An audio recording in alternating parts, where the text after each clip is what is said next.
is David Larsen. He received a BA in Near Eastern Studies from BYU back when they had that program before it changed to Ancient Near Eastern Studies. He's currently a master's student in theology at Marquette University, and he runs a blog called Heavenly Ascents, which is a really good blog on LDS religion, so check that out. His paper is entitled Two High Priesthoods, Evidence for Changes in the Priesthood from First to Second Temple Judaism. So please welcome David Larsen.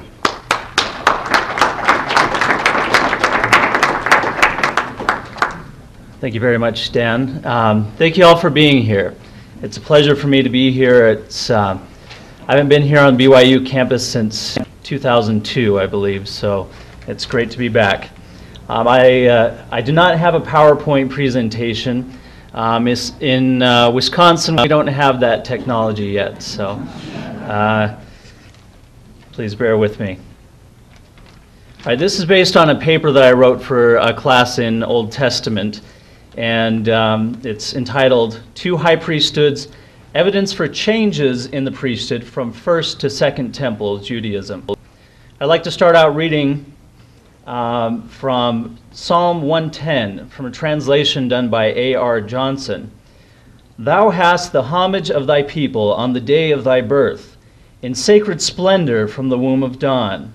Thou hast the dew wherewith I have begotten thee. Yahweh has sworn beyond recall. Thou art a priest forever after the order of Melchizedek. Psalm 110 is one of only two passages in the Hebrew Bible that directly mentions the name Melchizedek, referring to calling a priest after his order. Sigmund Mowinckel, in his groundbreaking The Psalms in Israel's Worship, dates this psalm to the time of the Davidic monarchy, in the First Temple period. In the history of the ancient temple priesthood that is received from the Bible, however, there is no record of any priesthood other than that which was given to Aaron. Where then does a priest after the order of Melchizedek fit in? Was there a change in the nature or constituency of the priesthood from first to second temple? It is my hypothesis that there was such a change, and that traditions both within the Hebrew Bible itself and in non-canonical literature indicate that many non-Aaronic and non-Levitical figures demonstrate characteristics of and supposedly exclusive to the high priesthood of Aaron.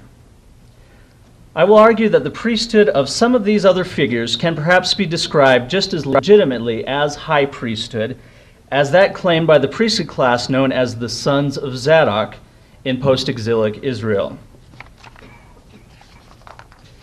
A reading of the Hebrew Bible, on the surface, presents us with an unbroken line of Israelite priesthood that commences with Aaron's ordination to the office of priest, which continues in the descendants of Aaron through the monarchy and the exile, and subsequently expresses itself as the theocratic leadership of post-exilic Jewish society, led by the priestly sons of Zadok, hereafter referred to as the Zadokites.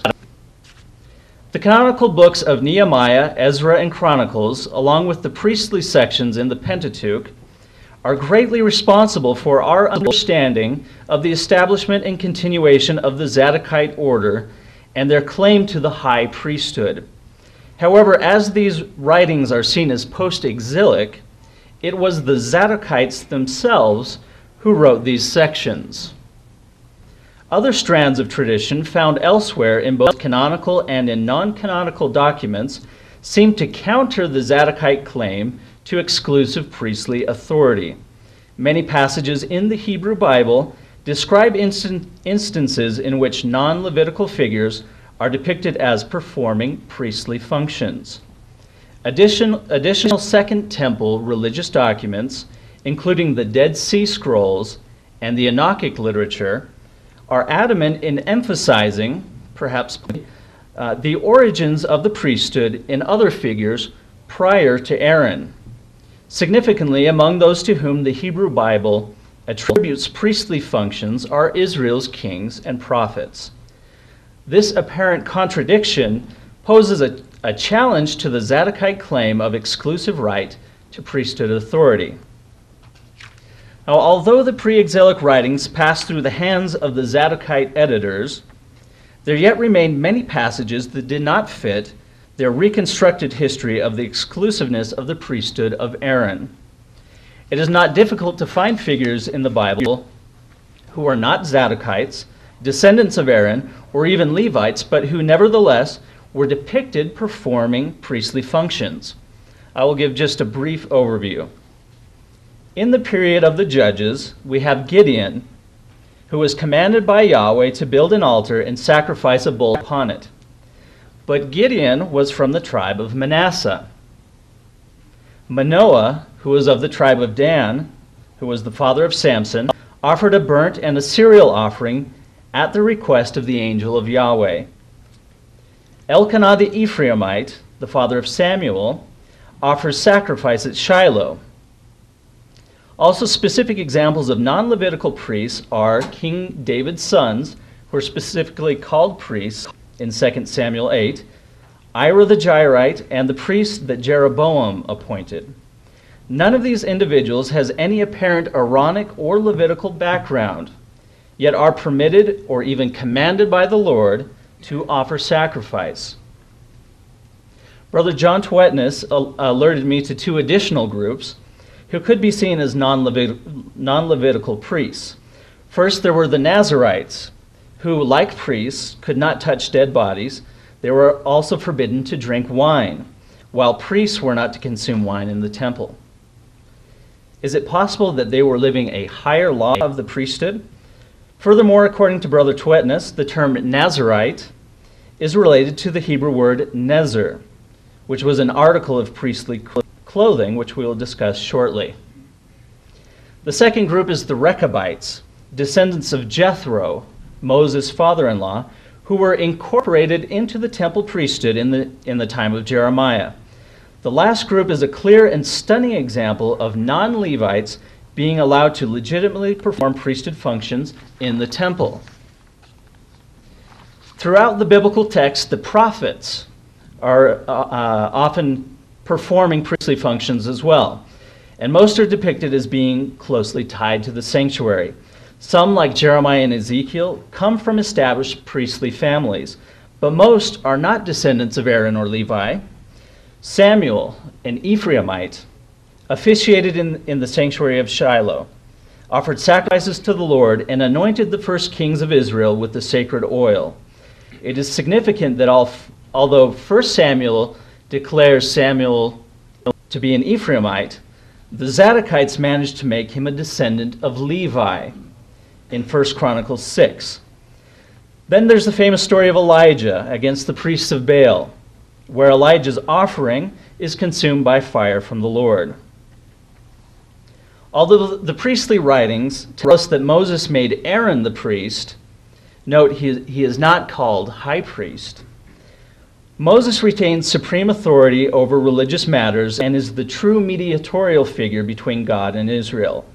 Aaron's function seemed to be that of a normal priest compared to Moses' role. Psalm 99:6 calls Moses a priest along with Aaron, and according to Good Enough, it was Philo's view that Moses was the true high priest. His mediation was far superior, his sacrifices more acceptable, and the Aaronic priests were secondary in position. While, as noted earlier, the Hebrew Bible only mentions Melchizedek twice, he is not an insignificant figure. In Genesis, he is depicted as the king of Salem and is both king and priest of God Most High. He brings an offering of bread and wine, receives tithes from Abraham, and blesses him. Josephus recorded a Jewish tradition that Melchizedek, not Solomon, had built the first temple in Jerusalem. The priestly writings delineate special items of sacred clothing that only the chief priest was to wear, distinguishing him from subordinate priests. Exodus 28 indicates that these items included, among other things, the ephod, the breastplate with Urim and Thummim, a special robe, and a gold plate attached to the mitre or turban, which was inscribed with the words, "Holiness to the Lord." For the Zadokites, It would certainly not have been permissible for even a Levite to use these sacred accessories, much less a non-Levite. Interesting enough, the biblical record gives us several instances